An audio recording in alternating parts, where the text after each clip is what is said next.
بسم اللہ الرحمن الرحیم۔ کئی حضرات نے تراویح کی نماز کے ثبوت کے حوالے سے سوال کیا ہے، جس کا جواب پیش خدمت ہے۔ سب سے پہلے تو یہ جان لیجئے کہ نماز تراویح سنت رسول صلی اللہ علیہ وسلم اور عمل صحابہ رضی اللہ عنہم سے ثابت ہے۔ آپ صلی اللہ علیہ وسلم نے تراویح کا تعارف بھی آپ ہی نے کروایا کہ رمضان کی راتوں میں ایسی کوئی نماز بھی ہے جو تراویح کے نام سے جانی جاتی ہے، اور عشاء کی نماز کے بعد سے لے کر فجر کی نماز سے پہلے کے درمیان اسے ادا کیا جا سکتا ہے، پہلی چیز۔ دوسرا، آپ صلی اللہ علیہ وسلم نے عملی طور پر اسے پڑھ کے بتلایا بھی، دکھایا بھی، سکھلایا بھی۔ حضرت عائشہ رضی اللہ تعالیٰ عنہ سے مروی حدیث ہے جو صحیح مسلم، بخاری اور دیگر کتب احادیث میں موجود ہے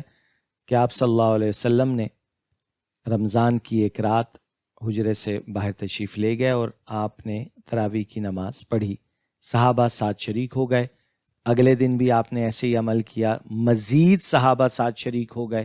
کیونکہ صحابہ کو پتہ چلا کہ ایک یہ بھی رمضان کی کچھ ایکٹیویٹیز ہیں۔ تو جو پہلے دن آئے تھے انہوں نے دوسروں کو بتایا تو زیادہ لوگ ہو گئے۔ تیسرے دن یا چوتھے دن زیادہ صحابہ مسجد میں جمع ہو گئے تراویح کے لیے، لیکن رسول اللہ صلی اللہ علیہ وسلم اپنے حجرے مبارک سے باہر نہیں نکلے، اور پھر جب صبح ہوئی تو آپ صلی اللہ علیہ وسلم باہر تشریف لائے اور آپ نے فرمایا کہ میں نے تمہارا شوق دیکھ لیا ہے، میں اس ڈر سے رات کو باہر نہیں آیا کہ کہیں یہ جو رمضان کی راتوں کی عبادت ہے یہ تم پر فرض نہ کر دی جائے۔ صرف اس وجہ سے اس کا جو ایک کنٹینیوٹی تھی وہ نہ کی جا سکی، اور پھر آپ صلی اللہ علیہ وسلم نے نصیحت فرمائی کہ بھئی اپنے اپنے گھروں پہ پڑھ لیا کرو۔ یہ تو ہے اس تصور کی بنیاد۔ حضرت عمر رضی اللہ تعالیٰ کے دور میں یہ بات آتی ہے کہ آپ مسجد کے سامنے سے گزر رہے تھے تو آپ نے دیکھا کہ بعض افراد ٹولیوں کی شکل میں نماز پڑھ رہے ہیں اور بعض حضرات انفرادی طور پہ تراویح کی نماز پڑھ رہے ہیں۔ تو آپ نے حضرت ابی بن کعب رضی اللہ عنہ ان کا انتخاب فرمایا، انہیں امام مقرر کیا اور فرمایا کہ بھئی آپ جماعت کی شکل میں تراویح کی نماز پڑھا لیا کریں، اور آپ کے اس عمل کو صحابہ نے قبول کیا، اور حضرت عثمان رضی اللہ تعالیٰ عنہ کے دور میں بھی یہ سلسلہ جاری رہا، اور حضرت علی رضی اللہ تعالیٰ عنہ کے دور میں بھی یہ سلسلہ جاری رہا۔ بلکہ حضرت علی رضی اللہ تعالیٰ عنہ کے بارے میں بھی یہ آتا ہے کہ آپ نے بھی باقاعدہ اس عبادت کا اہتمام کروایا ہے، قراء حضرات کو بلانا، جماعت کا انتظام کروانا، حکم دینا، لوگوں کو جمع کرنا،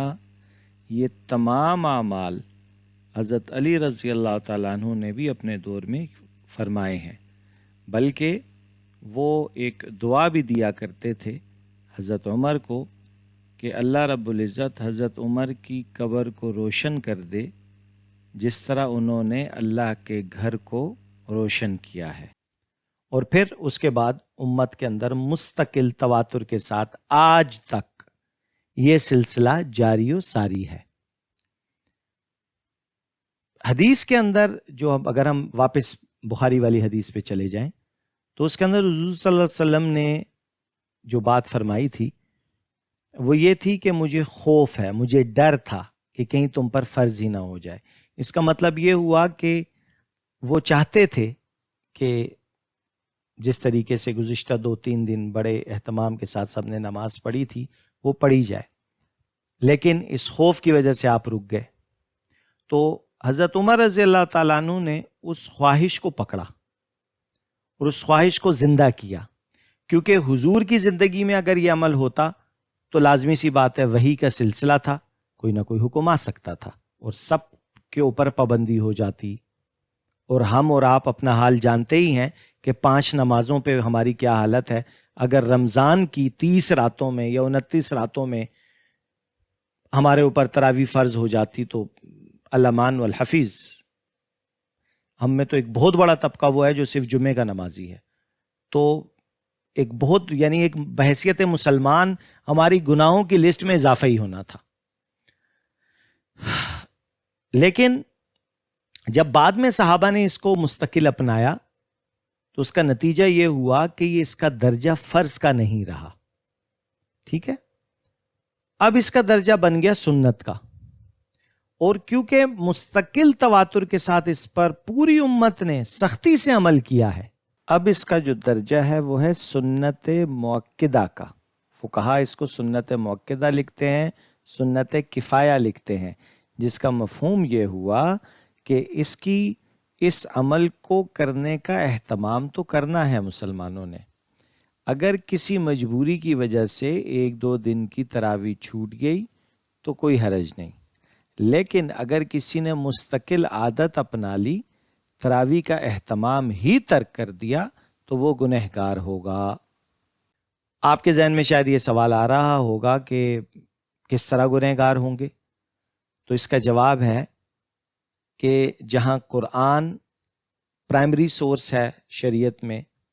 حدیث پرائمری سورس ہے شریعت میں، اسی طرح جو سیکنڈری سورس ہے وہ ہے اجماع۔ آپ صلی اللہ علیہ وسلم نے دین جو بیان کیا وہ سب سے پہلے صحابہ گواہ ہیں اس کے، لہٰذا صحابہ کے جو اعمال ہیں، افعال ہیں، وہ ہمارے لیے نمونہ بھی ہیں بحیثیت اور حجت بھی ہیں۔ اسی وجہ سے ایک اور مشہور حدیث ہے جو آپ کے سامنے میں رکھوں گا، جس میں حضور صلی اللہ علیہ وسلم نے فرمایا تھا کہ جب ایک ایسا دور آئے گا کہ جب فتنے بڑھ جائیں گے، اختلافات بڑھ جائیں گے، تو اس حوالے سے ایک ہمیں گائیڈ لائن دی گئی، اور وہ کیا تھی؟ فَعَلَيْكُمْ بِسُنَّتِي وَسُنَّتِ الْخُلَفَاءِ الرَّاشِدِينَ الْمَهْدِيِّينَ عَضُّوا عَلَيْهَا بِالنَّوَاجِذ۔ حضور صلی اللہ علیہ وسلم نے فرمایا کہ ایسے حالات کے اندر میری سنت اور خلفائے راشدین کی سنت کی پیروی کرنا اور اس کو مضبوطی سے تھامنا، اور اس کی مثال مضبوطی کی دی کہ دانتوں سے پکڑ لینا اسے، یعنی اتنا مضبوطی سے پکڑنا۔ لہٰذا یہ جو حدیث ہے اس کو اگر ہم اس تناظر میں دیکھتے ہیں اور پھر صحابہ کے عمل کو دیکھتے ہیں تو یہ خود بخود لنکڈ ہو جاتی ہیں، یعنی حضور جو چاہتے تھے اس چاہت کو صحابہ نے عملی طور پر پورا کیا، اور وہ ایک سلسلہ تواتر کے ساتھ آج 2020 میں ہم موجود ہیں۔ پوری دنیا کے تمام اسلامی، غیر اسلامی، ہر قسم کے ممالک میں مسلمان جو آج اہتمام کے ساتھ تراویح کی نماز پڑھتے ہیں، مسجدیں آباد کرتے ہیں، یہ کوئی ہوائی بات نہیں ہے، بلکہ یہ سنت رسول اور سنت صحابہ اور اس کے بعد جتنے بھی نیک مسلمان گزرے ہیں ان سب کا عمل سے یہ چیز ثابت ہے۔ آخر میں ایک حدیث آپ کے سامنے رکھنا چاہوں گا۔ حضور صلی اللہ علیہ وسلم فرماتے ہیں کہ ما رآہ المسلمون حسنا فہو عند اللہ حسن، جس کا ترجمہ یہ بنتا ہے کہ آپ صلی اللہ علیہ وسلم سے مروی ہے کہ جس عمل کو، جس چیز کو مومن اچھا خیال کریں وہ اللہ کے ہاں بھی اچھی ہے، اور جس چیز کو قبیح خیال کریں، برا سمجھیں، ذہن میں رکھیے گا لفظ مومن کی بات آئی ہے، مسلم کی بات نہیں آئی۔ مومن از ہائیسٹ کیٹیگری، ہائیسٹ کیٹیگری والوں کی بات ہو رہی ہے، جو پارسا، انتہائی پاک صاف لوگ، دین پہ عمل کرنے والے، زندگیاں گزارنے والے، یہ وہ کیٹیگری ہے۔ تو اگر یہ لوگ کسی چیز کو برا سمجھیں تو وہ اللہ کے ہاں بھی برا ہے۔ اور اسی مناسبت سے، اسی حدیث کی مناسبت سے ایک آیت بھی آپ کے سامنے پیش کروں گا، سورہ نساء آیت 115، بسم اللہ الرحمن الرحیم، وَمَن يُشَاقِقِ الرَّسُولَ مِن بَعْدِ مَا تَبَيَّنَ لَهُ الْهُدَى وَيَتَّبِعْ غَيْرَ سَبِيلِ الْمُؤْمِنِينَ نُوَلِّهِ مَا تَوَلَّى وَنُصْلِهِ جَهَنَّمَ وَسَاءَتْ مَصِيرًا۔ اس کا ترجمہ یہ ہے کہ جو شخص سیدھا راستہ معلوم ہونے کے بعد پیغمبر یعنی رسول اللہ صلی اللہ علیہ وسلم کی مخالفت کرے اور مومنوں کے راستے کے سوا اور راستے پر چلے، تو جدھر وہ چلتا ہے ہم اسے ادھر ہی چلنے دیں گے، اور قیامت کے دن جہنم میں داخل کریں گے اور وہ بری جگہ ہے۔ اب اگر اس حدیث اور اس آیت کو آپ سامنے رکھ کے دیکھیں تو یہ دونوں ایک دوسرے کے لیے ایک دوسرے سے میچ ہوتی ہیں، یہ سنک ہوتی ہیں ایک دوسرے کے ساتھ،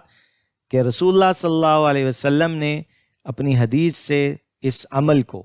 تراویح کے عمل کو کر کے دکھایا،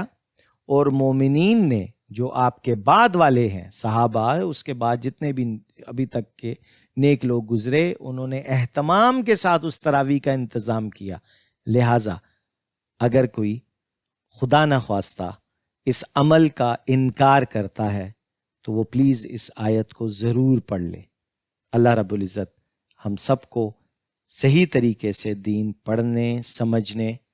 اور آنے والے رمضان میں تراویح اہتمام سے پڑھنے کی توفیق عطا فرمائے۔ جزاکم اللہ خیر۔